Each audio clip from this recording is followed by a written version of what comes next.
तो आज के दौर में स्वीडन देश भले ही आपको देखने में बहुत ही खूबसूरत लगता होगा, वहाँ के लोग अच्छे लगते होंगे, लेकिन क्या आप जानते हैं आज से कुछ 100 साल पहले वहाँ के लोग कितने वहशी और दरिंदे हुआ करते थे। वहाँ के लोगों ने पूरी दुनिया में तबाही मचा के रखी हुई थी। पूरी दुनिया के लोग उनसे डरा करते थे। वो इतने बड़े वहशी और डाकू हुआ करते थे कि उनके रास्ते में हर आने वाला इंसान, बड़ी बड़ी सेना, बड़े बड़े कबीले, बड़े बड़े शहर, यहाँ तक कि बड़े बड़े देश भी नहीं बचते थे। वो इन सब को बहुत ही आसानी से निगल जाया करते थे। दोस्तों, उस दौर में सबसे ज्यादा पावरफुल जो हुकूमत हुआ करती थी वो रोमन एम्पायर हुआ करता था। वो रोमन एम्पायर भी इनसे क्यों डरा करता था? रोमन एम्पायर ने कभी इन पर हमला क्यों नहीं किया? आखिरकार इंग्लैंड भी इनसे क्यों डरता था? इंग्लैंड पर इन्होंने हमला किया था, इतना जबरदस्त हमला क्यों किया था? लेकिन ये आखिर इतने बड़े वहशी और डाकू कैसे हो गए थे कि रोमन एम्पायर से भी नहीं डरते थे, बड़ी बड़ी हुकूमतों से नहीं डरते थे? चलिए जानते हैं आज की इस वीडियो में उनका पूरा इतिहास। बात है 7वीं सदी की। आज के दौर में जहाँ पर स्वीडन, डेनमार्क और नॉर्वे मौजूद है,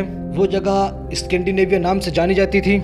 उस जगह पर आज तक हद से ज्यादा ठंड पड़ती है। वो इलाका बहुत ही ठंडा हुआ करता है। यहाँ पर रहने वाले लोगों को ये बहुत ही परेशान करता है। उस समय उन पर गरीबी आने लगी थी, उनके खाने पीने का इंतजाम नहीं हो पा रहा था।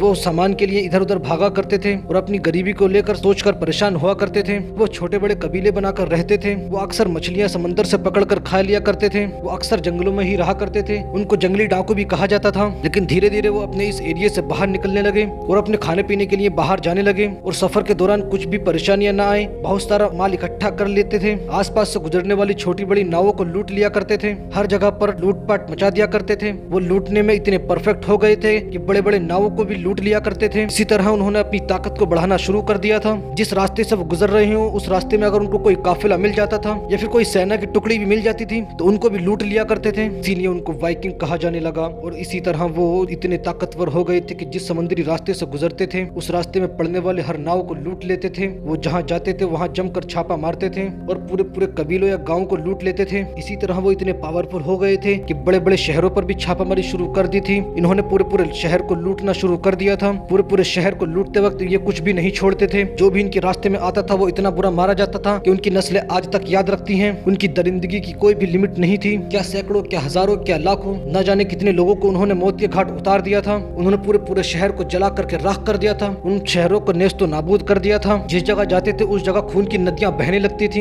ये कोई एक कास्ट या पर्टिकुलर कोई हुकूमत नहीं थी, बल्कि जो भी इनके साथ लूटपाट मचाया करता था उनको ही वाइकिंग कहा जाने लगा था। ये इनका पेशा हो गया था। जो भी इस पेशे को करता था वही वाइकिंग कहलाता था। उनके बारे में कहा जाता है कि वो जिस जगह पर भी मौजूद होते थे उस जगह पर इंसानियत का होना बहुत ही मुश्किल था। ये पूरे पूरे देश के लोगों को काट कर डाल देते थे। क्या आदमी, क्या बच्चे, क्या बूढ़े, क्या औरतें, क्या जानवर, ये लोग इतने वहशी हो गए थे। अपनी लूटपाट के चक्कर में किसी को भी नहीं देखते थे और पूरे पूरे शहर नहीं, इन्होंने पूरे पूरे देशों को उजाड़ दिया था। इनके टाइम पर दुनिया में सुकून नाम की जगह नहीं बची थी। लगभग आधी दुनिया को इन्होंने परेशान कर दिया था। रातों दिन लड़ने और लूटपाट मचाने में वो इतने परफेक्ट हो गए थे। जहाँ भी लूटपाट मचाया करते थे उस जगह के लोगों को, लड़कियों को या फिर औरतों को या बच्चों को, सबको कैद बना लिया करते थे और अपने हिसाब से उनको गुलाम बनाते थे या फिर बेच देते थे। उनसे जो चाहते थे वो कर देते थे। उनका कारोबार इसी तरह से चलने लगा था और इस कारोबार से वो बहुत ही अच्छा पैसा कमाने लगे थे, जिससे इनके पैसे की भी कमी दूर हो गई थी। दोस्तों, उनके अंदर कुछ ऐसी बातें हुआ करती थी। उनकी बहादुरी, निडरता, बड़े बड़े तूफानों, बड़ी बड़ी हुकूमतों, बड़े बड़े राजाओं को चीर कर निकल जाया करते थे। जिधर को भी नजर उठा लेते थे उसको अपने कब्जे में लेकर ही मानते थे। उन्होंने Norway, Denmark, Sweden, France, Russia, Ukraine, Belarus, Bulgaria के साथ साथ कुछ समय के लिए तो इंग्लैंड पर भी कब्जा कर लिया था और कई बड़े बड़े इलाकों पर कब्जा करके रखा था। यूरोप का भी काफी एरिया अपने अंडर में करके रखा हुआ था। इनकी 3 बड़ी जंगों का इतिहास बड़ी डिटेल्स में मौजूद है। तो इन्होंने इंग्लैंड पर जब कब्जा किया था तो उस टाइम तक इतने पावरफुल हो गए थे कि इंग्लैंड को इन्होंने धूल चटा कर रख दी थी। इंग्लैंड में इतने सारे लोगों को मौत के घाट उतार दिया था कि पूरा इंग्लैंड इनके कब्जे में आ चुका था। इन्होंने इंग्लैंड का बहाल किया था जो आज तक दुनिया नहीं भूल पाती है। लेकिन फिर समय के साथ साथ इंग्लैंड के राजा ने उनको हरा दिया था। बाद में वाइकिंग को वहां से भागना भारी पड़ गया था। उन्होंने समय के साथ साथ इंग्लैंड को वापस छीन लिया था और दूसरी जंग इनकी इंदलस में हुई थी, जो कि आज के दौर में स्पेन के नाम से जाना जाता है। उस पर उस टाइम पे मुसलमानों की हुकूमत हुआ करती थी। उस टाइम पर यूरोप में सिर्फ यही देश एक ऐसा था जहाँ पर मुसलमानों की हुकूमत हुआ करती थी। उन्होंने वहाँ पर भी बड़ी तादाद में तबाही और कत्लेआम मचाया था, लेकिन वहाँ भी उनको हार का सामना ही करना पड़ा था, क्योंकि वो हुकूमत भी बहुत ही पावरफुल और ताकतवर हुआ करती थी।